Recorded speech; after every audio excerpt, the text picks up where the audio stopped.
పాడేరులో కేంద్ర రాష్ట్ర ప్రభుత్వాలు చేపడుతున్న పలు అభివృద్ధి కార్యక్రమాలను దృష్టిలో పెట్టుకుని తాము కూడా జనశ్రవంతిలో కలిసి అభివృద్ధి పొందాలనే దృక్పథంతో అల్లూరి సీతారామరాజు జిల్లా పెద్దపయ్యలు, ఇంజారి, గాలికొండ ప్రాంతాలకు చెందిన 17 మంది మావోయిస్టు మిలిషియా సభ్యులు జిల్లా SP Amit Bardar, ASP K Dheeraj ఎదుట స్వచ్ఛందంగా పాడేరు పోలీస్ స్టేషన్లో వారు మంగళవారం లొంగిపోయారు.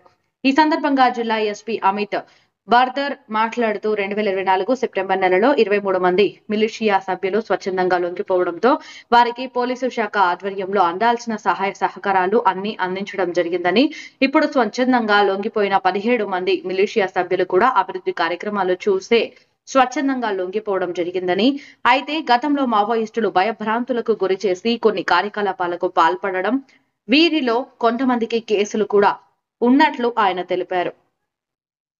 మావోయిస్టు పార్టీలో ఎవరైనా పనిచేస్తున్నట్లయితే వారు స్వచ్ఛందంగా లొంగిపోయినట్లయితే అటువంటి వారికి పోలీసు శాఖ ద్వారా అందాల్సిన సహాయ సహకారాలన్నీ అందిస్తామని ఆయన తెలిపారు. లొంగిపోయిన 17 మంది మిలిషియా సభ్యులకు విందు భోజనం ఏర్పాటు చేసి పోలీసు శాఖ ద్వారా వారికి బహుమతులను అందించడం జరిగింది. అందరికీ నమస్కారం. మన జిల్లాలో ఈరోజు గతంలో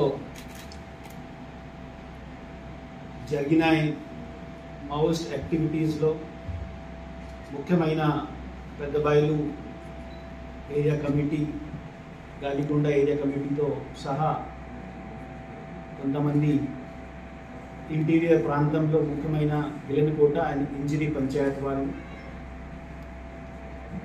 ప్రభుత్వం తరపున చేసిన ప్రోగ్రామ్స్, స్టేట్ గవర్నమెంట్ కానీ సెంట్రల్ గవర్నమెంట్ స్కీమ్స్ని చూసి, అదేవిధంగా మన ఏఎస్ఆర్ జిల్లాలో జరిగిన అన్ని అభివృద్ధి సంబంధించి వర్క్స్ని చూసి, దాంట్లో రోడ్ నెట్వర్క్స్, మెడికల్ ఫెసిలిటీస్ వాళ్ళ దగ్గరికి తీసుకువెళ్ళడం, మొబైల్ టవర్స్ నెట్వర్క్ వాళ్ళ ప్రాంతంలో ఎస్టాబ్లిష్ చేయడం జరిగిన, దాంతో మోటివేట్ అయ్యి అదేవిధంగా గత నెల సెప్టెంబర్ మంత్లో 23 మావోయిస్ట్ పార్టీ మెంబర్స్ ఈ ప్రభుత్వం తరఫున వస్తున్నాయి అన్ని సహాయం ఇవ్వడం జరిగిన, దీన్ని చూసి ఈరోజు ఈ 17 militia members Vilanakota and Injari panchayat వాళ్ళు ఏఎస్ఆర్ డిస్ట్రిక్ట్ హెడ్ క్వార్టర్స్కి వచ్చి సరెండర్ చేయడం జరిగింది. పోలీస్ తరఫున అండ్ ప్రభుత్వం తరఫున, డిస్ట్రిక్ట్ అడ్మినిస్ట్రేషన్ తరఫున వాళ్ళని ఏమైనా సహాయం కావాల్సిన ఉన్నాయి, వాళ్ళ ప్రాంతంలో వాళ్ళ జీతంని, వాళ్ళకి లైఫ్ స్టైల్ని, వాళ్ళకి ఆరోగ్యం కోసం, వాళ్ళకి ఎడ్యుకేషన్ కోసం, వాళ్ళ అవేర్నెస్ కోసం, వాళ్ళ జీతం కోసం ఏమైనా పని చేయాల్సిన అన్నీ చేసిస్తాం. మీ మీడియా బంధువులతో కూడా మిగతా ఇప్పుడు ఈ ఇంటీరియర్ ప్రాంతంలో ఎవరైనా బయట మావోయిస్టులు తిరుగుతున్నాయో వాళ్ళని కూడా మీ మీడియాలో రాసి వాళ్ళని కొద్దిగా మోటివేట్ చేసి మన ప్రాంతానికి ఒక మంచి సోషల్ ఫ్యాబ్రిక్ కోసం వాళ్ళు సరెండర్ అయిపోవచ్చు.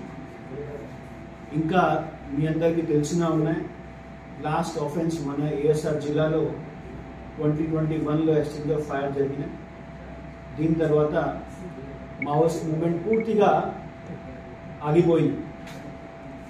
పోలీస్ యాక్టివిటీస్, ముఖ్యమైన జాయింట్ ఆపరేషన్స్ చాలా ఎక్కువగా జరుగుతున్నాయి.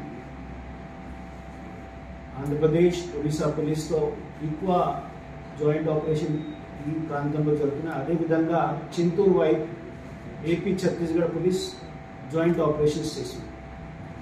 సో ఈ ట్రై జంక్షన్స్లో కానీ ఆర్ మల్కాన్గిరి ఏఎస్ఆర్ జిల్లా బార్డర్స్లో ఉండే వాళ్ళ ప్రజలకి ఎప్పుడు తెలియపోయినా ఎట్లాగా ప్రభుత్వం వాళ్ళకి సహాయం చేస్తున్నాయి, ఇది తెలిసిన తర్వాత వాళ్ళు ఒకరు చేసి పోలీస్ తరఫున వాళ్ళ సరెండర్ కోసం వస్తూనే ఉంటాయి.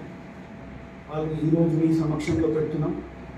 మీరు కూడా వాళ్ళతో కొంతమందితో ఇంటరాక్ట్ అయ్యి వాళ్ళ దృష్టిలో ఏఎస్ఆర్ జిల్లాలో ఏమేమి చేయొచ్చు అడగచ్చు. మీకు అది ఆపర్చునిటీ ఉన్నాయి. ఖచ్చితంగా మిగతా ప్రాంతంలో కూడా అభివృద్ధి రావాలి. దీనికోసం లోకల్ ప్రాంతం వాళ్ళు బయటికి వచ్చి పోలీస్ కానీ డిస్ట్రిక్ట్ అడ్మినిస్ట్రేషన్ చెప్పుకోవచ్చు. సో ఈరోజు ప్రజెంట్ చేసాం. దాంట్లో కొంతమంది కొన్ని ఇంపార్టెంట్ యాక్టివిటీస్లో ఇన్వాల్వ్ అయ్యారు. దాంట్లో కేసెస్ కూడా ఉన్నాయి. కొన్ని ఐడి బ్లాస్టింగ్లో ఉన్నాయి. కొన్ని ఒక మనిషికి ఇన్ఫార్మల్గా చూపించడం మావోయిస్ట్ వాళ్ళు అప్పుడు వాళ్ళకి సహాయం చేయడం జరిగిన ఎట్లా కూడా ఉన్నాయి. సో ఇది మాత్రం కాదు, వాళ్ళు ఓన్లీ పోస్టర్ పెట్టడం జరిగిన మాత్రమే కాదు, ఇంకా మిగతా యాక్టివిటీస్లో కూడా భయంతో వాళ్ళకి సహాయం చేసే వాళ్ళు కూడా ఉన్నాయి. సో ఇప్పుడు భయం లేకుండా పరిస్థితి మన జిల్లాలో వచ్చినా దీనికోసం వాళ్ళు బయటికి వస్తున్నాయి. కొన్ని రోజుల్లో ఇంకా మిగతా ప్రాంతం నుండి అన్నవరం అటువైపు కూడా వస్తున్నాయి. మీ సమక్షంలో పెడుతున్నాం. ధన్యవాదాలు.